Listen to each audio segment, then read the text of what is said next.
Goody goody everyone, this is Dayhawk bringing to you episode 58 of Shaman King 2001.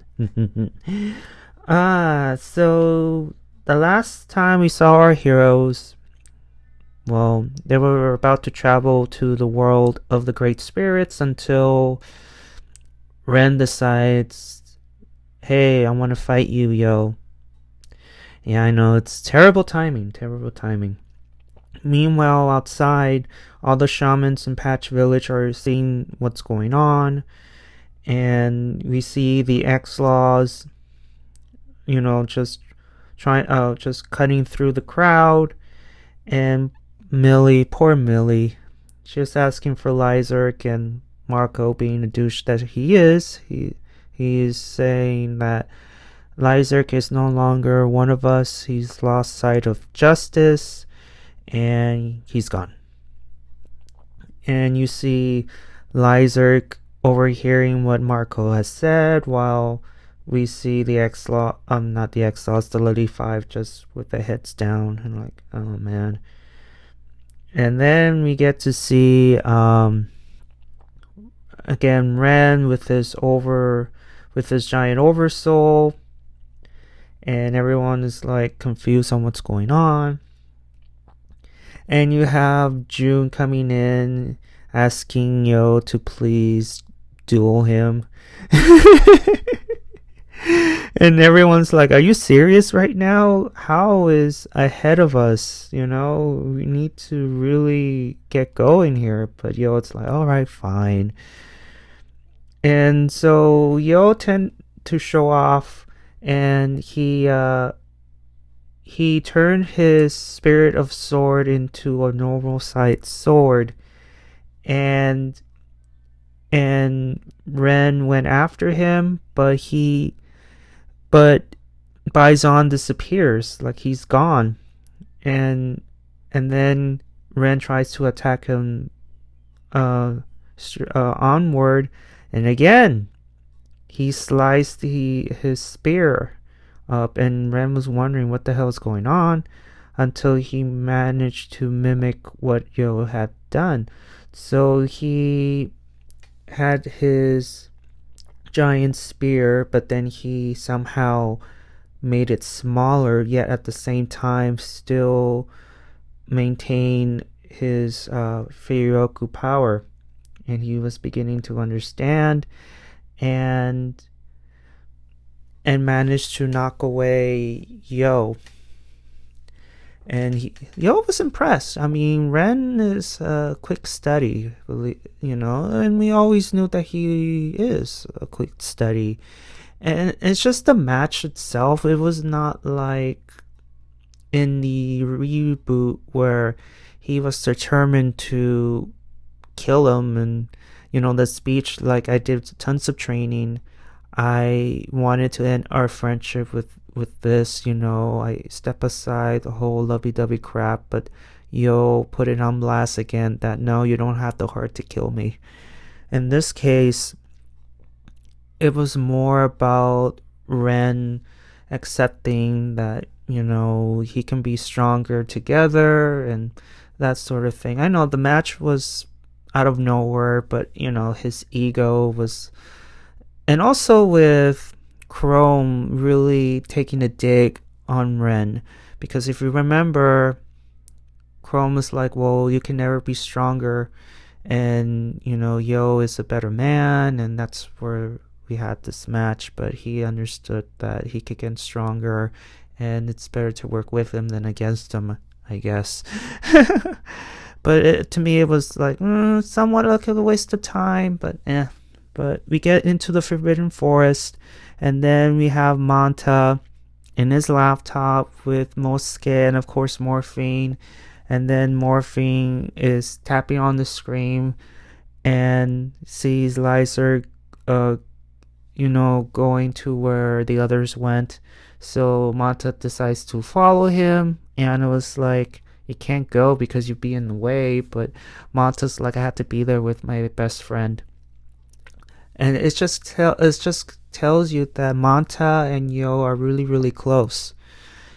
And so Anna was about to follow him, but you have Yome and his wife stopping her, saying, "Hold on, before you go, there's something we need to talk about." And so the Yoh-Yohs are in the forest, and next thing you know, they were being shot at. Luckily, they avoided the beam, as you can see here. And guess who shot the beam? It was none other than one of Hao's followers, at least two of them. So Horo decided to stay behind and deal with Hao's followers, and luckily Faust stayed behind as well, so they're evenly matched. And then, as you can see, one by one, they're being encountered by Hao's followers. So Ryu stayed behind, Chocolove stayed behind, and then we get into the scene where Mata encounters Lyserg, and he yells his name out, and Lyserg's like, shut up, because apparently Lyserg has caught up with the X-Laws, and they overheard something that he didn't like, and of course Marco comes up and slaps him. And here in this scene, you see the female X-Law, which I forgot her name, takes the Lyserg's Sir Griel, I think, and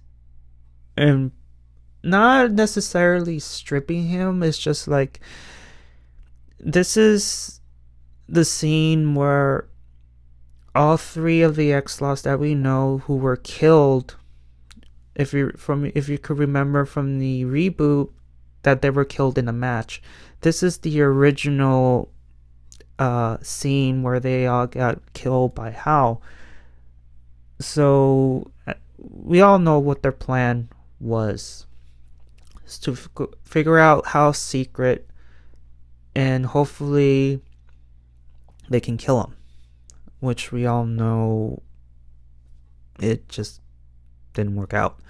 So Hao ends up meeting with the X-Laws, and of course the three of them decided to attack him. And then one by one, they've been getting slaughtered.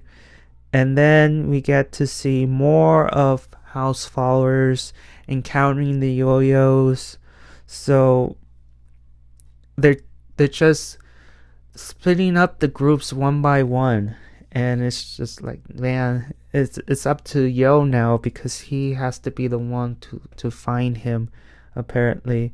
So Karim and Silva has to deal with Chrome and his buddy, and then Tao Jun has to deal with Team Flower, and then Ren had to deal with Luchisto. And then I assume that Yoh had a clear way to where he needs to go. One of the members of Team Flower just stops him. And then back to the fight. Yeah, you already know. Hao kills two of them, and then back into the fight between Yoh and one of the members of Team Flower. And it was a weird thing, because she was saying that, oh, you guys are boring and you shouldn't interfere. But Yoh, it's like, being Yoh, it's like you're not boring, and he ends up leaving the girl all stunned.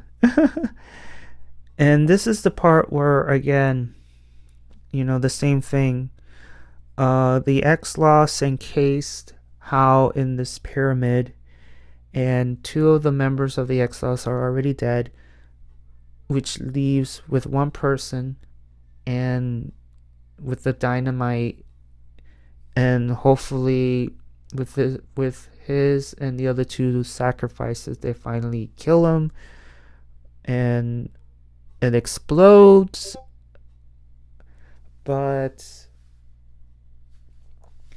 unfortunately, as we all know, Hao turns the spirit of fire into water and kills the last of the X-Loss involved. And as you remember from the reboot, the 3 members of the X-Laws were killed, and you see their souls going away, and then that's where Hal tries to stop them and have the spirit of fire eat them. In this case, they were saved by Lyserg. So Morphine ends up turning giant, saves the 3 souls, and with their souls, along with the fallen, along with the angels from the fallen X-Laws, they combine their powers into Morphine, and Morphine transforms into this mega angel, I guess. and And of course, Marco and John were shocked, but Marco didn't like the fact that he didn't. He pretty much said that's not an angel. Morphine is nothing. Marco in this version is really a douchebag, and with the 3 souls saved, we assumed that everything was going to be okay now that Yoh has caught up with Hao and met with Lyserg and the X-Laws. And Manta, of course, all of a sudden the Great Spirit awakens, and all these beams of light pops out and tells everybody in this forest that, come in, prove yourselves to me. And this earthquake and all that, the Great Spirit has awakened, and that's the end of the episode, guys. That's the end. Again, we're leading towards the finale. I assume it was 62 episodes, believe it or not, but no, it was 64 episodes. So I have at least maybe 5 or 6 episodes left. So yeah, this is going to be a fun ride towards the end. I enjoyed the episode for what it was. I didn't really have to go deep into this episode because if you already seen this version and seen the reboot, you already know the whole deal. The 3 X-Laws end up being dead, almost getting absorbed. Only this time, Morphine saves them. Hao does not eat them. And she gains a new power along with it. And yeah, it's a really cool episode leading up towards the end. So thank you guys. If you've seen the episode, tell me all about it on the comments below. Did you like it? Did you dislike it? Did I miss anything? Because that happens. Give a like if you like it. Give a dislike if you don't. I don't care. But most importantly, please subscribe if you like my content. And I'll see you all on the other side of oblivion. Johnny!